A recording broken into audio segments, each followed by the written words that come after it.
nyemerera ubanze urebe izi video. 24% of Muslim youth are leaving Islam. 24% by'urubyiruko rwa Islam bari kuva muri Islam. Uwo ni umumenyi wo muri Islam yatangiye ari kuvuga imbwirwaruhame, ari kuvuga ko hari ikibazo gihangayikije Islam cy'uko umubare munini w'urubyiruko muri Islam uri kuva muri Islam. Previously, according to me, when a person from Saudi Arabia or from the Gulf country, mu bihe byashize iyo umuntu yavaga muri Saudi Arabia akajya muri Amerika cyangwa se mu bihugu by'uburengerazuba, habaga hari amahirwe angana nka 2% konyine ko kuba yava muri Islam, 2% gusa. But nowadays the chances are more than 25%. Ariko muri iyi minsi amahirwe yaratumbagiye agera kuri 25%. Nowadays the chances are more than 25%. Uwo nawe umaze gukurikira yitwa Dr. Zakir, ni umumenyi ukomeye muri Islam, dore ko yanashinze ikigo gikomeye gikorerwamo ubushakashatsi mu bintu bijyanye na Islam. Uwo mugabo rero nawe ari kugaragaza ko mbere umubare w'abantu bavaga muri Islam wari 2% gusa, ariko kuri ubu umubare umaze kugera kuri 25%. Si ibyo gusa, dore n'icyo amakuru agaragaza. From hundreds of thousands of people in the Islamic world meeting Jesus in ibihumbi by'abantu muri Islam biri guhura na Kristo mu nzozi, ndetse miliyoni z'abantu bari guhinduka abakristo muri Iran. What is driving the mass exodus of Muslims? Ni iki kiri gutera imbaga y'abayisilamu kwishyira mu biganza bya Yesu Kristo? What is driving the mass exodus of Muslims into the arms of Yeshua? Ayo nayo namwe mu makuru ari gucicikana hirya no hino ku isi, kuko iki kibazo cy'uko abayisilamu bari guhunga Islam ari benshi ni ikibazo cyugarije isi. Dore n'ibindi amakuru agaragaza. Tumaze kumenya ko imisigiti iri hagati y'ibihumbi 50 ndetse n'ibihumbi 70 imaze gufungwa. Aba ni abanyamakuru n'ubundi bari gusesengura iki kibazo, bagaragaza yuko mu bihugu bya Islamic State, ibihugu bigendera ku mahame ya Islam cyangwa se Sharia, hari ikintu kidasanzwe cy'uko abayisilamu benshi bari kugenda bahinduka bava muri Islam baba abakristo. Ariko se ni iki kiri gutera ibi bintu? Ese iyi yaba ari imperuka ya Islam cyangwa hari ikintu kiri gutuma abayisilamu benshi bafatiye riske yo kuba bava muri Islam?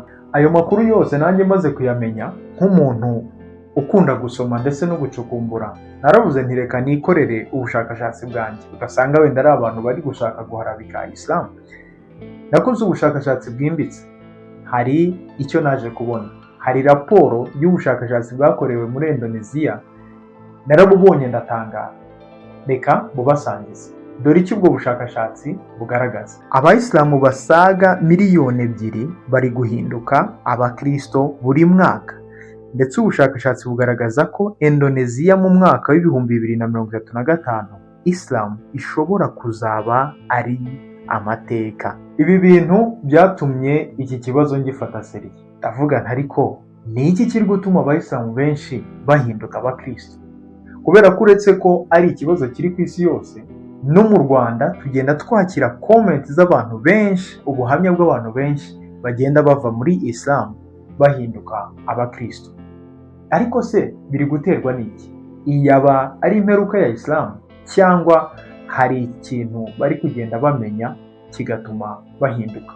Icyo kibazo nsorejeho ni kimwe mu bibazo umunyamakuru yabajije umwe mu bantu bari kuva muri Islam. Ni umusore uzwi cyane ku mbuga nkoranyambaga. Hari igisubizo yamusubije aricyo tugiye guheraho twinjira muri video y'uyu munsi, aho tugiye kurebera hamwe kubera icyo abantu benshi bari kuva muri Islam. Dore icyo uwo musore yasubije. So my brother, what's driving this mass exodus? Man, this mass exodus, we can get into that. I think the biggest and most powerful thing. Ntekereza ko ikintu nyamukuru kiri gutera irihinduka ni igihe tugezemo cy'amakuru, aho bwa mbere na mbere mu myaka 1400 kuva Islam yabaho ntihigeze haboneka uburyo bwo kwigerera ku makuru. Imbaraga z'ibi byose rero ni uko abantu bari gushaka kumenya ukuri kwa Islam bitagombeye guca kuri imamu cyangwa abayobozi ba Islam, ahubwo bakigerera ku isoko y'ubutumwa bwiza, ndetse bakaba babona n'ibitabo by'isezerano rya kera ndetse n'imbuga nkoranyambaga huzuyeho abamenyi benshi baguha amakuru utigeze kumenya. Ibi bigaca iminyururu y'amateka ya Islam iboshye abantu benshi, kuko benshi ntibazi uburyo nyakuri ibintu biri n'uburyo barozwe n'abo bizeye. Naho ubu dufite abasomyi benshi ku isi yose bagenda batanga ubutumwa bwiza mu bice byose, bigatuma abantu bafata umwanzuro ku giti cyabo. Buretse gato, uyu musore hari ikintu avuzeho gikomeye. Aravuga ngo abayisilamu muri iki gihe hari amakuru bari kumenya atarigeze amenyekana mu bindi bihe ibyo ari byo byose Islam yabayeho. Yavuze ngo mu myaka irenga 1400 Islam imaze, hari amakuru bari kugenda bamenya batigeze bamenya igihe icyo ari cyo cyose cyabayeho. Ibyo byanteye kwibaza, ayo makuru ni ayahe? Ni ayahe makuru abayisilamu bari kumenya agatuma bafata umwanzuro wo kuva muri Islam? Ni ayahe makuru bari kumenya bigatuma bashyira ubuzima bwabo mu kaga? Kuko twese turabizi ko umuntu ugerageje kuva muri Islam, umuryango we uramuca, ndetse mu bihugu bya Islamic State cyangwa se ibihugu bigendera ku mahame ya Islam cyangwa se Sharia, ni ukuvuga ibihugu bya Islamic State, iyo umuntu wari uri muri Islam ahindutse akaba nk'umukristo, aba akoze icyaha cya shirk. Icyo gihe rero umubyeyi wawe cyangwa se papa wawe aba yemerewe kukwiyicira.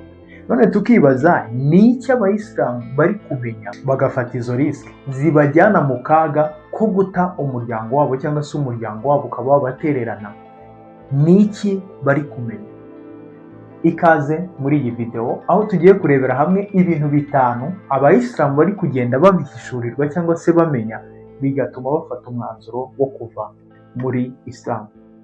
Nta gutinda, reka tubyinjiremo n'ikintu cya mbere. Ikintu cya mbere abayisilamu barimo baramenya bigatuma bava muri Islam ni ihishurirwa ridasobanutse rya Muhammad. Iyo usomye muri tafsir cyangwa se mu mahadith, ugenda ubonamo uburyo ihishurirwa rya Muhammad ryagenze. Ni ukuvuga ngo kujya hatazamo ibintu by'amarangamutima wenda abantu bagakeka ko ari uguharabika mu buryo bumwe cyangwa ubundi. Reka twisomere akantu ku kandi muri ayo mahadith, turebe kuri kwabyo, turebe uko ihishurirwa rya Muhammad ryagenze n'ibyo abantu bari kubonamo bigatuma bava muri Islam. Izi hadith twabashije kubona zigiye ziri mu rurimi rw'icyongereza. Ni ukuvuga ngo buri muntu wese uzi gusoma icyongereza araba ari kwisomera, hanyuma natwe turagenda tugerageza kuzibasemurira mu rurimi rw'ikinyarwanda. Muhammad yari ari mu buvumo bwa Hira, aho yari asanzwe ajya gusenga Allah, agataha mu rugo umugore we Khadija akamuha ibyo kurya, gutyo kugeza igihe yaje guhura na marayika wa Allah akamusaba gusoma. Muhammad ati, sinzi gusoma. Marayika aramfata arankanda n'imbaraga nyinshi ku buryo numvishe ngize ubwoba budasanzwe, arongera arantegeka ati soma. Ndongera ndamubwira nti sinzi gusoma. Marayika arongera aramfata arankanda bikomeye cyane, ngira ubwoba bwinshi budasanzwe, arongera arandekura, arongera arantegeka gusoma. Ndongera ndamusubiza nti sinzi gusoma. Arongera aramfata bwa gatatu arankanda bidasanzwe kugeza aho ngize ubwoba bwinshi cyane budasanzwe n'ububabare, maze arandekura arambwira ngo soma mu izina ry'Imana yaremye byose. Buretse gato, uyu marayika wabonekeye Muhammad, amatafsir cyangwa se hadith zigaragaza ko ari marayika Gabriel. Ariko ikibazo nawe ushobora guhita wibaza, kwa ahantu hose tubona marayika Gabriel, hano nibwo yitwaye mu buryo budasanzwe. Dufate nk'urugero, yaba kwa Daniel mu isezerano rya kera yaragaragaye, yaba no mu isezerano rishya ni ahantu henshi yagiye aboneka. Ariko dufate nk'urugero igihe yasangaga Mariya agiye kumubwira inkuru nziza yuko azabyara Yesu Kristo cyangwa se uwo muri Islam bita Isa. Ajya kumubonekera, urumva Mariya yahise agira ubwoba. Ariko marayika Gabriel ikintu yamubwiye, yaramubwiye ngo witinya, don't be afraid. Ugahita ubona ko ni umuntu uvuye ku Mana y'urukundo, Imana ikunda abantu, Imana idatera abantu ubwoba, Imana y'ubuntu, Imana y'urukundo kwa. Ariko turi kubona marayika Gabriel uri hano kwa Muhammad ntago asanzwe, we yaje amukanda. Tukibaza, uyu ni marayika w'Imana koko? Icyo kibazo nawe uze kugisubiza. Reka dukomeze tusome hadith turebe niba hari ibindi twabona. Marayika w'Imana asubirayo asiga Muhammad mu bwoba, imikaya yo mu ijosi no mu bitugu imurya atitira. Asubira ku mugore we Khadija amubwira ati mpisha. Khadija ati bigenze bite? Icyo gihe nari mfite ubwoba bwinshi bw'uko hari ikintu cyambaho. Nuko umugore we Khadija aramuhumuriza nyuma y'uko Muhammad yaramaze kumutekerereza ibyo yahuye nabyo. Khadija amujyana kwa mubyara we wari waramaze guhuma kuko yari ashaje. Aramubwira ati mubyara wa, umva ibyo Muhammad yahuye nabyo. Nuko Muhammad amutekerereza uko byose byagenze. Nuko uwo musaza Waraq abwira Muhammad ati uwo ni marayika Gabriel wanatumwe kuri Mose. Dore ikindi kintu kidasanzwe hano muri izi hadith. Urumva Muhammad amaze kunigwa muri kave, atashye kwa Khadija ku mugore we atitira cyane. Niko kubwira umugore we ati mpisha, amusobanurira ibyamubayeho. Khadija nawe aramubwira ati reka mujyane kwa mubyara wanjye hanyuma gutyo na gutyo. Agezeyo kuri uwo musaza Waraq niwe waje kubwira Muhammad ati ibyo bintu byakubayeho erega ni marayika Gabriel. Buretse gato, uwo muntu wamubwiye ko ari marayika ntago bari kumwe. Ni gute umuntu batari kumwe ari we wagiye kumusobanurira ibyamubayeho? K'abantu bose Imana yagiye yihishurira, twagiye tubona ko Imana irabibwira bakava aho ngaho bari clear 100% bazi icyo bagiye gukora cyangwa se icyo Imana ibashakaho. Ariko tubona Muhammad aranizwe, agiye gusobanuza abandi bantu, nibo bamubwira ati wowe uri umuhanuzi w'Imana, uriya ni marayika w'Imana. Ese ni gute abandi bantu ari bo bemeje Muhammad ko yahuye nawe ari marayika? Ushyireho ikibazo nawe. Ikintu cya kabiri tubonamo hano, uwo mugabo niwe wamubwiye ngo uyu ni marayika wabonekeye ndetse na Mose. Yabonekeye Mose? Okay, reka turebe ni gute yabonetse kwa Mose.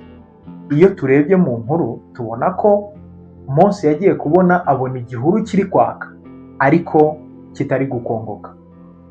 Hanyuma hageze yumva ijwi yumva ati kuramo inkweto zawe kuko aho ugeze ari ahera.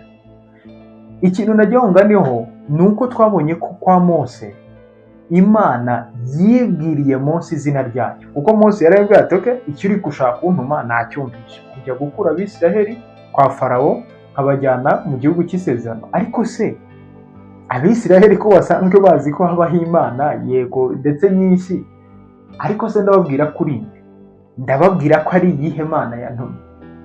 Imana hariya niho tubona yivugira izina ryayo ndetse irabishimangira ko ari ryo zina rizitwa iteka ryose. Iryo zina wabuze riri, yamubwiye ko yitwa Yahweh cyangwa se I am, nduwo ndiwe. None iyi Mana yitwa Allah basenga muri Islam, iyi Mana yavuye? Ese koko niyo Mana yaremye isi n'ijuru? Ko tubonye ko iyaremye isi n'ijuru yivugiye ko yitwa Yahweh ndetse ari ryo zina izitwa iteka ryose. Iyi Mana yatumwe na Muhammad ni Mana ki? Icyo ugashyiraho ikibazo, icyo nawe uze kugisubiza. Reka tujye ku kintu cya kabiri abantu bari kugenda bahishurirwa bigatuma batangira kwibaza kuri Islam, ndetse umubare mwinshi w'abantu ukaba uri kuva muri Islam nk'uko twagiye tubibona amakuru agenda bitangaza. Ikintu cya kabiri kiri gutuma abayisilamu benshi bava muri Islam ni ikintu cyitwa ubugome bugaragara muri Islam. Uretse gato hatagira ugira ngo wenda turi guharabika cyangwa se iki n'iki, reka dukoreshe ibintu bigaragara n'abayisilamu ubwabo bagenda bigaragariza, abo nyine bari kuvamo ibyo bagenda bigaragariza. Ese wari uzi ko muri Islam umugabo yemerewe gukubita umugore we? Ushobora kumva bitangaje, ariko uraza kubibona ko muri Quran sura ya 4 aya ya 34 uraza kubisangamo. Ku bantu batazi sura na aya nk'uko twabisobanuye no muri video zabanje, Sura ni nk'uko twavuga chapter cyangwa se nk'uko twavuga ngo muri Matayo igice cya kanaka. Iyo tugeze muri Quran igice cyitwa sura. Aya ni verse cyangwa se umurongo wa kanaka. Ubwo rero nitwongera kubivuga gutyo ntihagire umuntu biza gucana. Ese wari uzi ko muri Islam umuntu bafasha asambana baba bagomba kumwica bamuteye amabuye? Icyakora ahantu arokokera ni ukuba uwo muntu atarafite umugore cyangwa umugabo, ni ukuvuga atarashatse. Iyo umufasha asambana bamukubita ibiboko 100 cyangwa se inkoni 100. Ibyo ushobora kubisanga muri Quran sura ya 24 kuri aya ya 2. Ese wari uzi ko muri Islam umuntu bafashe ari kwiba aba agomba gucibwa ikiganza ndetse n'ikirenge? Ibyo ushobora kubisanga muri Quran sura ya 5 aya ya 38. Ese wari uzi ko muri Islam umuyisilamu ategetswe kwica umukristo cyangwa se umuntu utizera nk'imyizerere ya Islam? Ibyo ushobora kumva ari uguharabika, ariko abayisilamu ibi barabizi, kuko mu bihugu bigendera kuri Sharia cyangwa se Islamic States ibyo niko bigenda.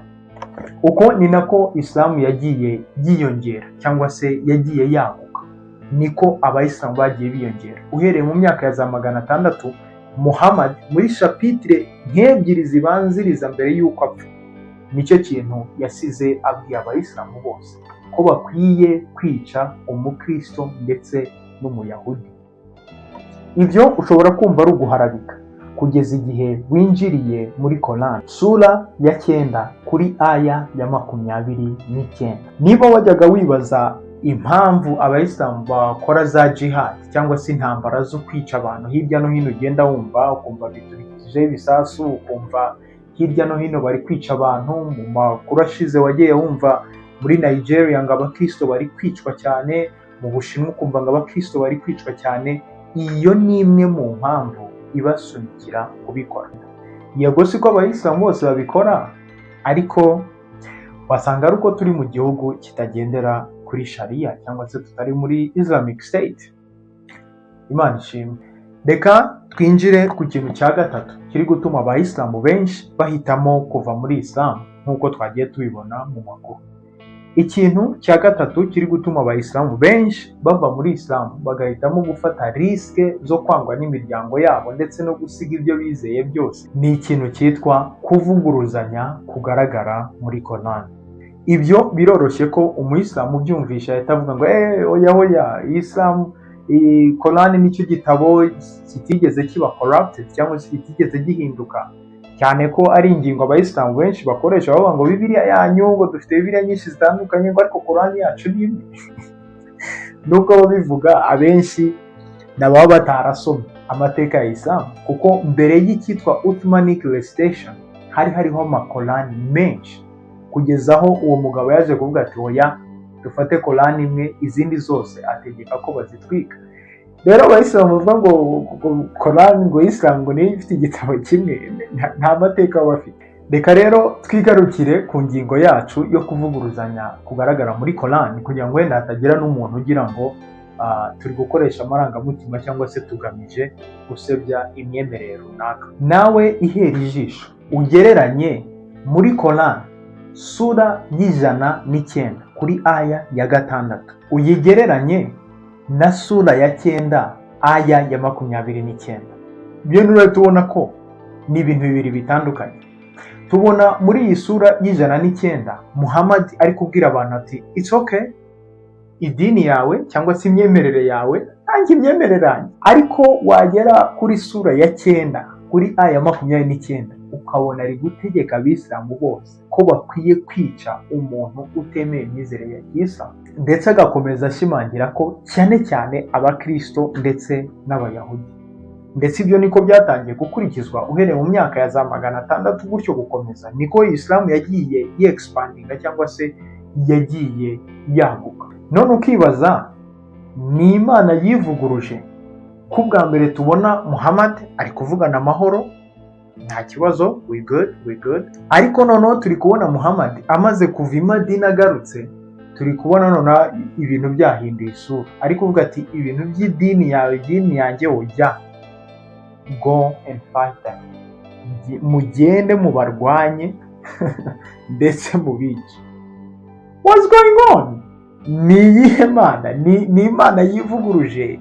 Ni Muhammad ugeze hagati atangira aha niho abayisilamu nabo bagera bakibaza, ese ni imana yahinduye imvugo?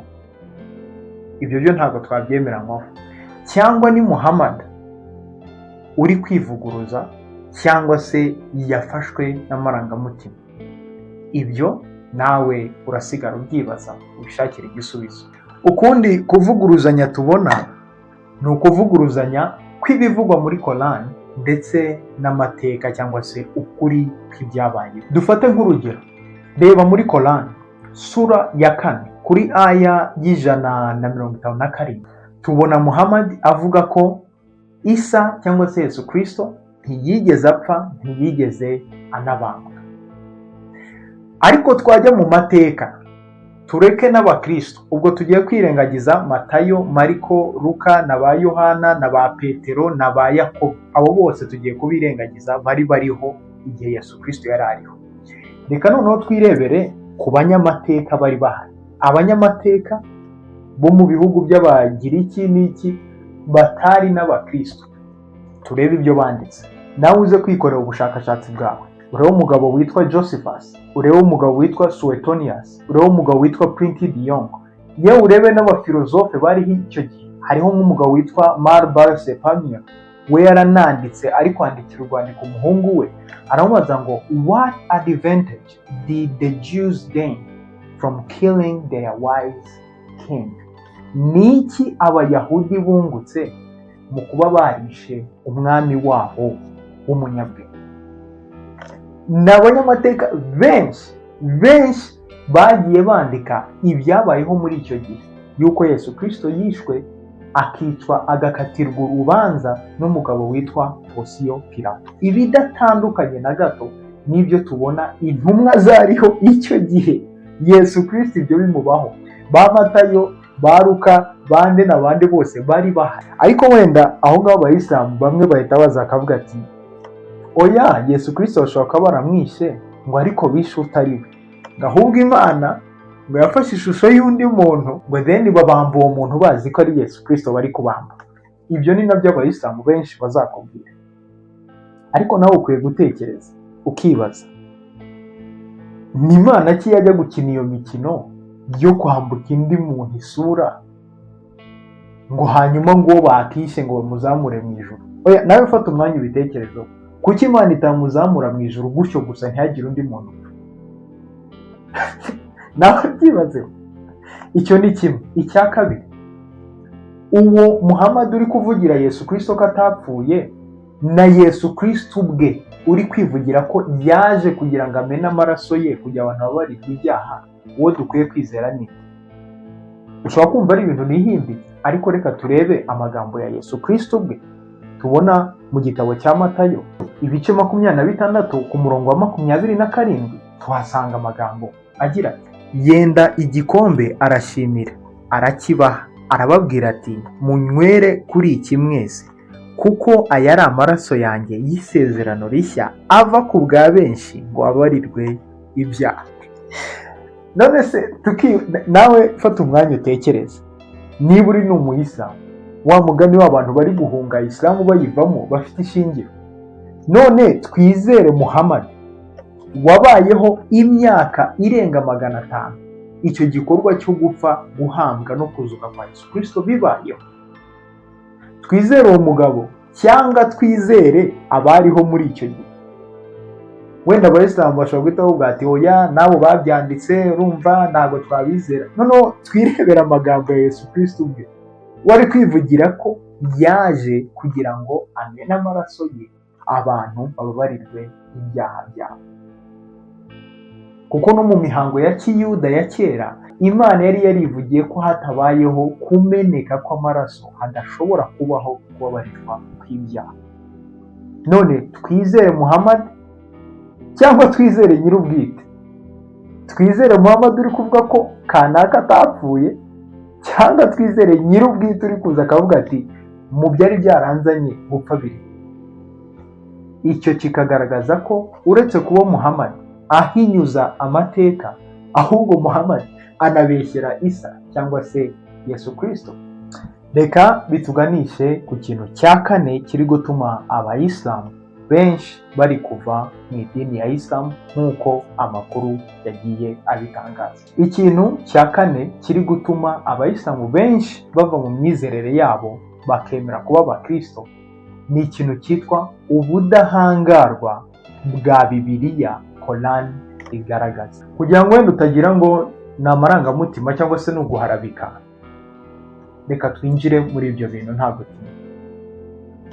Ese wari uzi ko hari aho Allah yabwiye Muhammad yuko ibintu nibimucanga akwiye kwegera abayahudi ndetse n'abakristo bakamusobanurira? Ushobora kumva wenda ari ibyo nivugiye, ariko uze kureba muri Quran sura ya 10 kuri aya ya 94. Niwumva wenda ibyo bidahagije, usome no kuri sura ya 21 kuri aya ya 7. Uraza kumbwira Allah abwira neza Muhammad ko ibintu nibimucanga cyangwa se abona agiye kuvanga ibintu akwiye kwegera abakristo cyangwa se abayahudi bakamusobanurira.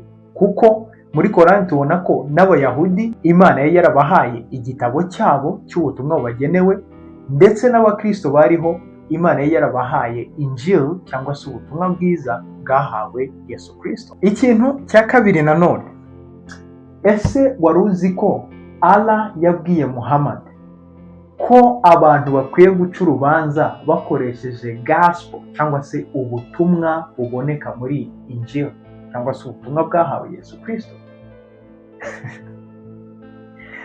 Abayisilamu ibintu bashobora kuba batabizi. Allah yabwiye abantu ko bakwiye guca urubanza bakoresheje the gospel, ndetse agakomeza babwira ko utabikoze akwiye kuba yitwa disobedient cyangwa se umuntu utubashye Imana. Ushobora kumva wenda ari byo nihimbiye, ariko nawe uze kureba muri Quran sura ya 5 kuri aya ya 47.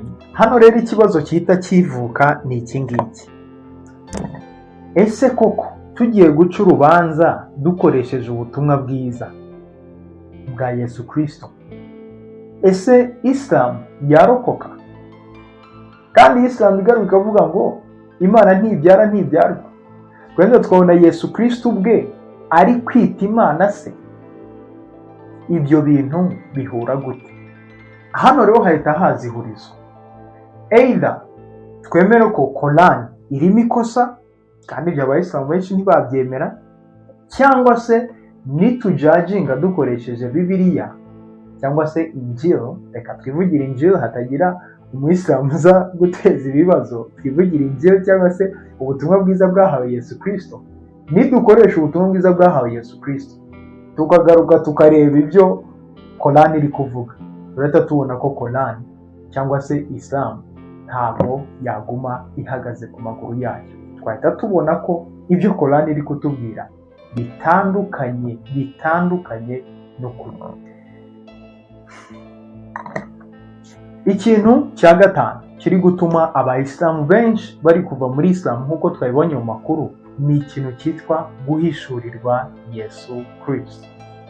Yaba bari kumuhishurirwa mu nzozi cyangwa se n'abari kureba muri Quran bakagenda bareba ubudahangarwa Yesu Kristo agaragaza muri Quran, bigatuma bibatera amatsiko bakajya kumushaka aho akwiye koko kubarizwa, bagahita babona umugabo bahuye nawe ni umugabo utandukanye n'uwo bigishijwe muri Islam. Kuko iyo urebye muri Islam uburyo bizera Yesu Kristo baravuga ati yego turamwizera nk'intumwa n'iki, ariko nturenga aho ngaho. Nawe uhita wibaza, niba yari intumwa gusa, kuki ari we muntu wenyine wazamuwe mu ijuru? Kuki ari we muntu wenyine tubona ku munsi w'urubanza uzaba ufite ijambo? Kubera iki Isa muri Quran ari we muntu wenyine tubona ushobora gutanga ubuzima? Ibyo ndi kuvuga abayisilamu barabizi. Hatwereka muri Quran hatwereka ko Isa afite n'ubushobozi bwo gufata icyondo akagihinduramo inyoni. Mu yandi magambo afite ubushobozi bwo gutanga ubuzima. Nta buryo rero umuyisilamu yagaruka avuge ngo ni umugabo usanzwe, ngo ni intumwa gusa, ngo nta kindi ari cyo nguretse kuba intumwa gusa. Ibyo bintu ntabwo bibaho. Niba uri umuyisilamu ufite igitekerezo, ikibazo cyangwa se inyunganizi, twandikira muri comment. ariko nanone ushobora kuba wenda uri umuyisilamu cyangwa se uzi inshuti yawe y'umuyisilamu ushobora kugira ikibazo cyo kuvuga ngo ni gute nabona ubudasa bwa Yesu Kristo muri Korani. Hano hari video twaguteguriye igutera nawe kwibaza, ese ku munsi w'urubanza ugendeye koko kuri Islam cyangwa se Korani gusa ushobora kubona umukiro? Reba iyi video twagusigiye hanyuma tubonane mu yindi video.